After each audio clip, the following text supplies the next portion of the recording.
1564th episode of Nagpur most happening Facebook live show, जिसका नाम है राज की बात बी सॉर्टेड के साथ।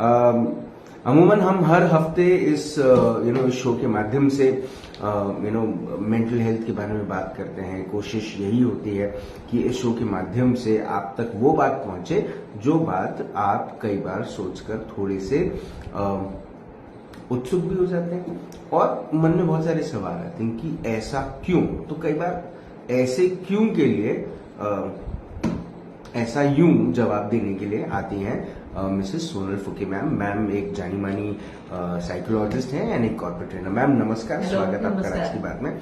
मैम आज परसेप्शंस पे बात हो रही है, पर्सपेक्टिव पे बात हो रही है ना मैम। तो परसेप्शन और पर्सपेक्टिव का जो रिश्ता है उसके ऊपर में मैम हम एक गहरी बात करेंगे, है ना।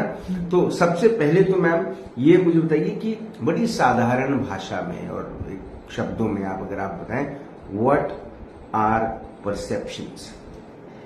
परसेप्शंस जो होते हैं वो एक हमारे थॉट प्रोसेस, कॉग्निटिव प्रोसेस से आते हैं, मतलब थॉट प्रोसेस से आते हैं वो। और पर्सपेक्टिव्स दे आर अलाइन, बहुत सिमिलैरिटी है दोनों में। लेकिन वो अगर हम उसको थोड़ा सा और डिटेल आउट करें तो हमको ये रियलाइज होगा कि वो बिल्कुल एक चीज नहीं है, मतलब देयर आर टू थिंग्स। सबसे पहले जो शुरुआत होती है वो होती है हमारे बिलीफ सिस्टम से जी। मतलब कोई चीज का हमारा एक बिलीफ सिस्टम होता है जैसे। और बिलीफ सिस्टम्स कैसे बनते हैं, जब हमको कुछ अर्ली ऑन कुछ अगर एक्सपीरियंसेस अगर हमको आते हैं तो उससे हमारा एक बिलीफ सिस्टम बनता है। जैसे फॉर एग्जाम्पल अगर बचपन में मैंने अगर एक डॉग को देखा है और बहुत एग्रेसिव डॉग को देखा है, मैंने ऐसा कुछ अगर एक्सपीरियंस किया है कि 2-4 स्ट्रे डॉग्स ने मिलकर किसी को परेशान किया है, या मुझे खुद को अगर काटा है, या अगर ऐसा कुछ अगर मुझे एक्सपीरियंस आया है, तो मेरा ये बिलीफ सिस्टम बन जाता है कि डॉग्स आर हार्मफुल। तो ये है मेरा थॉट प्रोसेस, ये बन गया है जी। अब आगे जाके जब मुझे मिलते हैं, या फिर अगर ऐसा मेरा कोई फ्रेंड है जिसके यहाँ डॉग है, तो मेरा जो परसेप्शन पहले से बना हुआ है वो लेके मेरा पर्सपेक्टिव वो पर्टिकुलर डॉग के बारे में बनता है कि नहीं, मुझे I have to be careful because dogs are dangerous जी।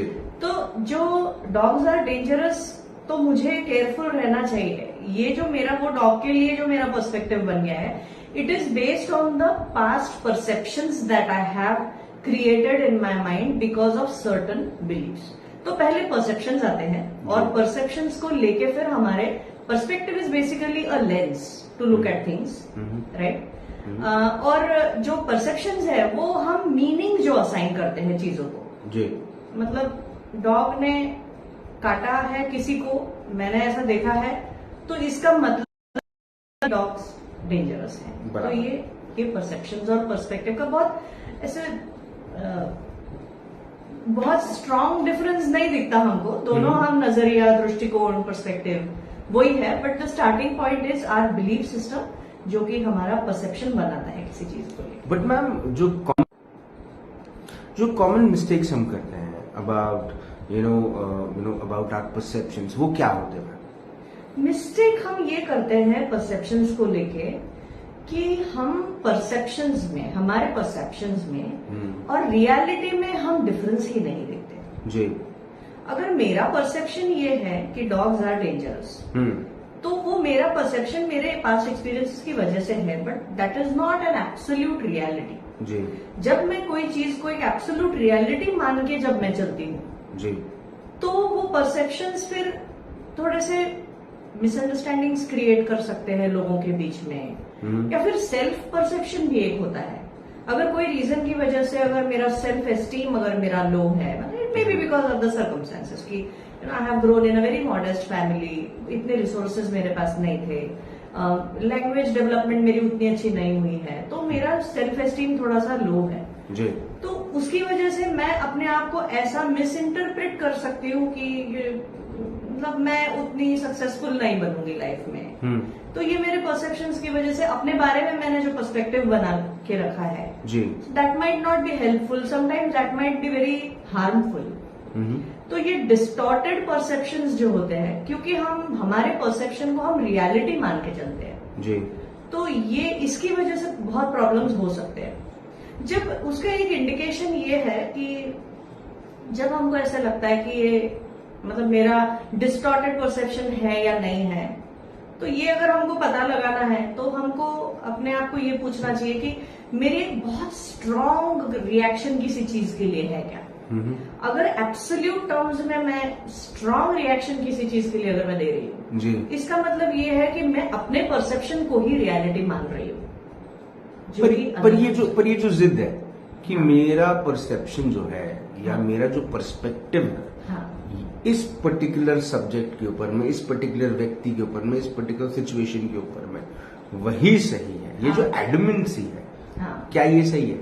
ये बिल्कुल सही नहीं है, ये बिल्कुल सही नहीं है। और ये चीज हर एक ने सोचनी चाहिए, क्योंकि ये रिलेशनशिप्स में भी बहुत मैटर करता है, ये सेल्फ परसेप्शन में भी बहुत मैटर करता है, और हम जिस तरीके से दुनिया को देखते हैं उसमें ये बहुत मैटर करता है।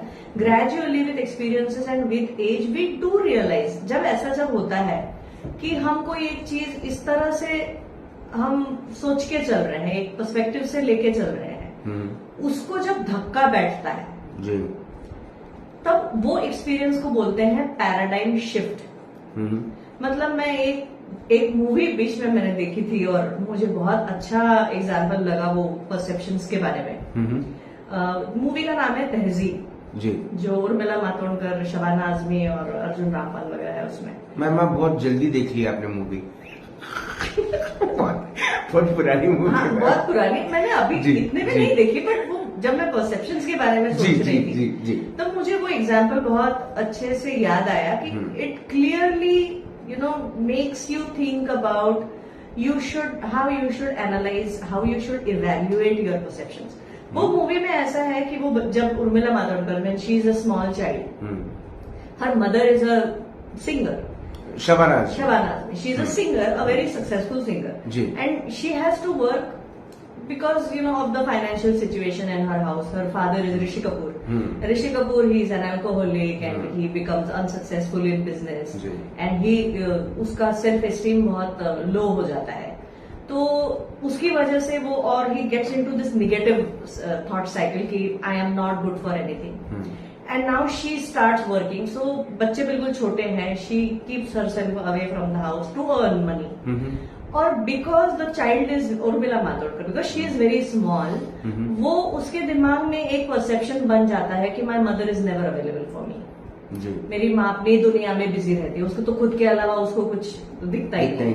और ऐसी भी कुछ चीजें दिखाई है जब Rishi Kapoor is taking care of her, he asks her कि तुमको मैं ज्यादा पसंद हूँ कि माँ ज्यादा पसंद है, तो शी सेज कि मुझे आप ज्यादा पसंद हो क्योंकि आप मुझे बहुत टाइम देते हो। So that is her perception. फिर वो ये देखती है एक बार कि वो शबाना आजमी के हाथ में गन है and her father Rishi Kapoor he dies. तो because of her prior perception, negative perception about her mother, उसका ये बिल्कुल फिक्स हो जाता है उसके दिमाग में कि her mother has actually killed her father.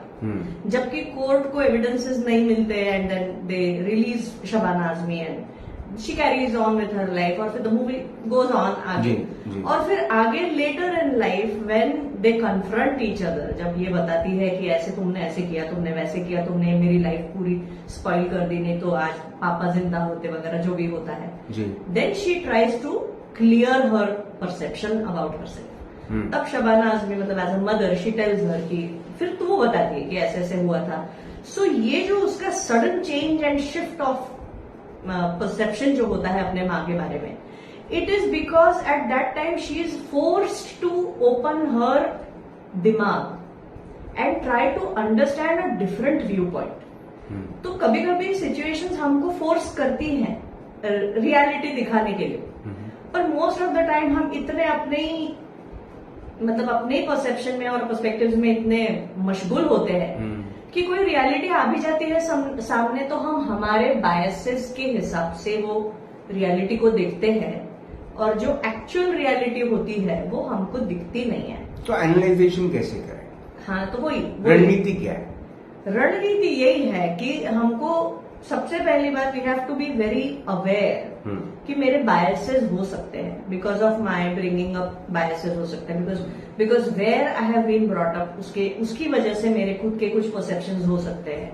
तो ये अवेयरनेस होना चाहिए। एक्चुअली अब हमारे हर एपिसोड में, मैं एक बार देख रही थी, सारे एपिसोड में ये बात मैं एक बार जरूर बोलती हूँ कि इसका अवेयरनेस होना चाहिए। तो ये हर चीज का awareness, that is the key, that is the first thing that we need to be aware कि अलग अलग पर्सपेक्टिव्स हो सकते हैं। वो optical illusion is also very good example. मैंने बीच में एक देखा था फेसबुक पे, जब ऐसे सिर्फ बारकोड जैसे लाइंस दिख रहे हैं आपको, और फिर वो उसमें इंस्ट्रक्शन दिए कि आप उसको ऐसे टिल्ट करो, ऐसी नजर करके ऐसे देखो, और जब ऐसे तो एक सेंटेंस लिखा हुआ है वहां पर जी। तो आप जब उसको देख रहे हैं नॉर्मली, तब आपको वो सेंटेंस नहीं दिख रहा है, मगर आप वो उस तरह से जब आप देखते हो तब आपको वो पूरा सेंटेंस दिख रहा है। तो ये optically, that is, this is also an example of perception. जी मैम, जब हम थेरेपी की बात करते हैं, हाँ, तो क्या ऐसी क्या थेरेपी हमें मदद करती है हमारे ये जो गलत परसेप्शन हमारे अंदर में जागता है, क्या इसे ठीक करने के लिए मदद होती है? बिल्कुल। ये जो कॉग्निटिव बिहेवियर थेरेपी या फिर रैशनल इमोटिव बिहेवियर थेरेपी जो है, तो इसमें जो टेक्निक्स यूज होते हैं वो टेक्निक्स यही होते हैं कि जो भी हमारे जो डिस्टॉर्टेड परसेप्शंस होते हैं, जो रियल नहीं है, हमको लग रहा है कि वो रियल है, काफी बार वो निगेटिव सेल्फ टॉक की वजह से वो निगेटिव डिस्टॉर्टेड परसेप्शंस हमारे हो जाते हैं।